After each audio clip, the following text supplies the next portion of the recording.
Death, Sleep and Meditation. A talk by Avatar Adidar Samraj. Devotee.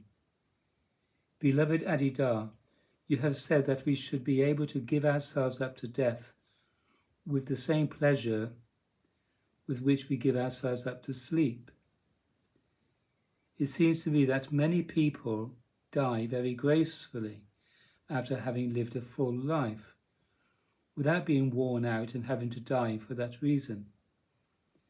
Such a death is not a sign of divine enlightenment, I know, but it seems natural to the body that has lived its full term and has remained relatively unaberrated. Adidar. The body need not even live its full term. You simply must be disposed to the naturalness of surrender and be happy to give yourself up to the real condition of your existence. If death is necessary, you should be able to die gracefully even if you are not old. Devotee. There are many traditional accounts of people who chose the time and occasion of their death. Adidar. Such people become aware of their death, at least, when the appropriate time has come, but they do not arbitrarily decide to die. Likewise, just as you must be able to surrender into sleep at night, in the waking state you must also be able to give up bodily consciousness to enter into a dreamlike state and then pass beyond it. You should be able to enter into the samadhi of simply abandoning the functional conditions with which you are ordinarily, though fitfully, associated. Thus, your meditative feeling contemplation of me must develop to the point that you can sit down and die as the ego I. Sit down and relax all dependence on body and mind, all feeling of fixed and necessary association with psychophysical states, relations, environments. Just relax beyond them and let them all fall away.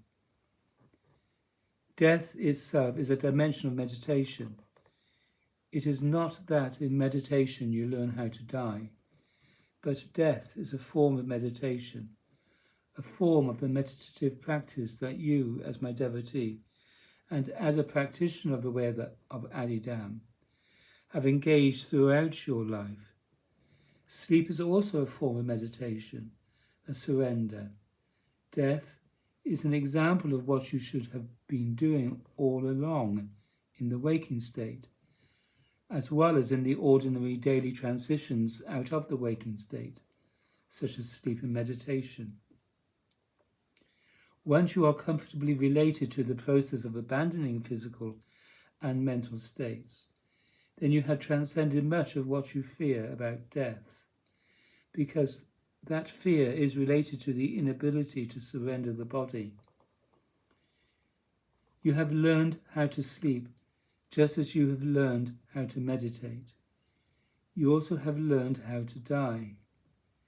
You know exactly what the process of death is, insofar as it relates to the body and the loss of ordinary self-awareness.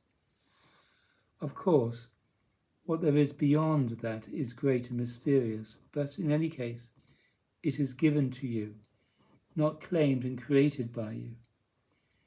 You must unlearn the fear of death by becoming responsible for bodily surrender while alive. Then all the unconscious roots of your overwhelming fear of death are undone, and you stop hallucinating and even chronically creating anxiety. You should know full well that you can surrender bodily because you go to sleep every night. You should know that you can also surrender bodily in the waking state without becoming sleepy and without stupefied and somewhat stupefied. In meditative practice, one relaxes the body just as when going to sleep at night, but one remains conscious. The body becomes completely relaxed and a sublime balance of energy comes over it. You may feel a tingling in the body. The breath slows, and soon you stop noticing the breath at all.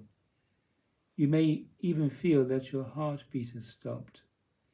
Then realization may make you jerk yourself back to ordinary waking consciousness.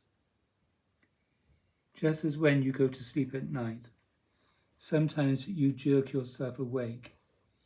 It is at that point, when you have noticed that perhaps the heartbeat is stopping, that you jolt back into your hold on the body. In meditation, however, you should be able to pass beyond that point without losing consciousness, at least in moments, such that you can observe the mechanism of the loss of bodily consciousness. Precisely that happens in death and nothing else. The central nervous system relaxes all the tension in the autonomic nervous system, such that the conditional being observes the phenomena of the central nervous system and then passes beyond them. Ultimately, in meditation, you can go beyond all the psychophysical states of the nervous system altogether. To do that at least once changes something. To do that at least once changes something in your understanding forever, because you have already died in the fullest sense. You have passed out of the body-mind, and that passing has not diminished your existence. Quite the contrary, it has made you available to realize by means of my avataric divine spiritual grace, the unqualified divine self-condition of existence. The conditional being, then, is happy and quite relieved to no longer suffer the impingement of psychophysical independence. While you live in this realm of changes, however, you are tending to be upright and contracted because you are forgetting to turn to me and to surrender the body-mind. Therefore, you must unlearn this contraction by turning to me instead. When you will voluntarily and spontaneously release your attachment to the body-mind, the most ultimate fullness of realization in my avataric divine company is simply that turning to me, to the point of absolute surrender to me, in which one no longer keeps a hold on the body-mind, and one realizes me most perfectly. Such is seventh stage Sahaj Nirvikalpi Samadhi in the way of Adidam. It is not holding on. It is not defining one's existence.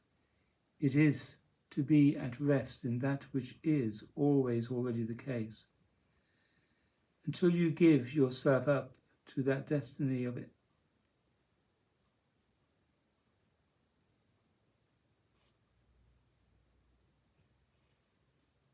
it is not defining one's existence. It is to be at rest in that which is always already the case, until you give yourself up to that destiny in my avataric divine company. You must see that this life is temporary, changing, and unnecessary. Then allow existence to be sublimed by your moment-to-moment resort to me. Allow it to change, to pass away, to do whatever is its term to do.